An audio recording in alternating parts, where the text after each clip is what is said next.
ఇప్పుడు no cost cough syrup తో 60 రూపాయల విలువ గల ఇన్హేలర్ పూర్తిగా ఉచితం. దెబ్బకి దగ్గు జలుబు మాయం. టీడీపీ జనసేన మధ్య చిచ్చు రాజేసిన బొండా ఉమ ఎపిసోడ్ ఇక క్లోజ్ అయినట్టేనా? డిప్యూటీ సీఎంకు అనుకూలంగా ఎక్స్లో పోస్టు పెట్టడంతోనే ఇష్యూ ముగిసిందా? చడీ చప్పుడు లేకుండా బొండా ఉమ వ్యవహారాన్ని ఎందుకు ముగించారో లెట్స్ వాచ్. ఈ మధ్య ఏపీ అసెంబ్లీలో టీడీపీ ఎమ్మెల్యే బొండా ఉమామహేశ్వరరావు అన్న మాటలు తీవ్ర వివాదానికి కారణమయ్యాయి. Pollution control board chairman P Krishnaiah వ్యవహారాన్ని బొండా ఉమ తప్పుబట్టారు. ఆ శాఖను చూస్తున్న డిప్యూటీ సీఎం పవన్ కళ్యాణ్ పేరును కూడా ప్రస్తావించారు. ప్లాస్టిక్ కాలుష్యంపై క్వశ్చన్ అవర్లో మాట్లాడారు Bonda Uma. Pollution control board chairman P Krishnaiah పనితీరు బాగాలేదని బొండా ఉమ కామెంట్ చేశారు. దాంతోపాటు పవన్ కళ్యాణ్ అందుబాటులో లేకపోవడం వల్ల కొన్ని పనులు కావట్లేదని పి కృష్ణయ్య చెబుతున్నారని ఆరోపించారు. ఏదైనా పని కోసం పీసీబీ చైర్మన్ వద్దకు వెళితే డిప్యూటీ సీఎం పేరు చెబుతున్నారని, పవన్ కళ్యాణ్ చేయొద్దని అంటున్నారని, ఆయన ఆఫీసు నుంచి చెప్పించాలని పి కృష్ణయ్య అంటున్నారని బొండా ఉమ అసెంబ్లీలో చెప్పడం కలకలం రేపింది.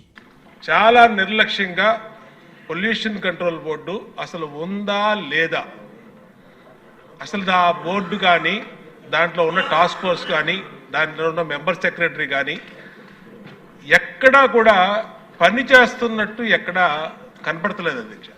ఏదన్నా పని మీద వెళ్తే డిప్యూటీ సీఎం గారి పేరు చెప్తున్నారు అధ్యక్ష. ఆయన చేయొద్దన్నారు, ఆయన ఆఫీస్ నుంచి చెప్పాలి, ఆయన మాట్లాడాలి, ఆయన వెళ్తే కలవట్లేదు అని డైరెక్ట్గా చైర్మన్ గారు చెప్తారు అధ్యక్ష. బొండా ఉమా మాటలను తప్పుపట్టారు డిప్యూటీ సీఎం పవన్ కళ్యాణ్. తాను అందుబాటులో ఉండడం లేదనే మాట నిజం కాదన్నారు. అయితే పొల్యూషన్ కంట్రోల్ విషయంలో తగిన చర్యలు తీసుకుంటామని స్పష్టం చేశారు. ఎందుకంటే pollution control board is very limited ఉంది. మనకి చాలా మంది ఇంకా హైర్ చేయాల్సి ఉంది. ఫస్ట్ పని చేయాల్సిన ఎవరు అధ్యక్ష? అర్బన్ బాడీస్ పనిచేయాలి, మున్సిపాలిటీస్ పనిచేయాలి. Everything you cannot completely directly correlate with pollution control board. ఇది ఫస్ట్ టైం కృష్ణయ్య గారు వచ్చాక వారికి తెలియజేసిన హీ హ్యాస్ ఓపెన్ ఇట్స్. ఎవరైనా సరే ఎనీ ఆఫీస్కి వెళ్ళిపోయి మీరు పొల్యూషన్ కంట్రోల్ బోర్డు ఆఫీస్కి వెళ్తే మీకు అది ఓపెన్గా ఉంటుంది. దానికి నేను బాధ్యత తీసుకున్న తర్వాత మొట్టమొదటి చేసిన అధ్యక్ష రామ్కి సంస్థ మీద వారికి షోకాస్ నోటీస్ ఇష్యూ చేయడం జరిగింది, యాక్షన్ తీసుకోవడం జరిగింది. బొండా ఉమా ఆరోపణలపై పవన్ కళ్యాణ్ సీరియస్ అయ్యారు. వెంటనే అసెంబ్లీలోని తన పేషీలో అధికారులతో సమావేశమయ్యారు. పి కృష్ణయ్యను పిలిపించి వివరాలు తెలుసుకున్నారు. పీసీబీ చైర్మన్ ఉద్దేశించి బొండా ఉమా అన్న మాటలు బెదిరింపు ధోరణిలో ఉన్నాయని, వ్యక్తిగత ఉద్దేశాలతోనే ఒకరిని లక్ష్యంగా చేసుకుని మాట్లాడారని పవన్ కళ్యాణ్ ఆరోపించారు. వెంటనే విచారణకు కూడా ఆదేశించారు. ఆ తర్వాత పవన్ కళ్యాణ్ పనితీరును పొగుడుతూ బొండా ఉమా ఎక్స్లో చేసిన పోస్టుతో ఎపిసోడ్కి బ్రేక్ పడింది. అలా జరగడానికి కారణాలేంటనేది ఇప్పుడు చర్చ జరుగుతోంది. పొల్యూషన్ కంట్రోల్ బోర్డుపై బొండా ఉమా వ్యాఖ్యలు, ఇతర అంశాలపై విచారణ జరుగుతోంది.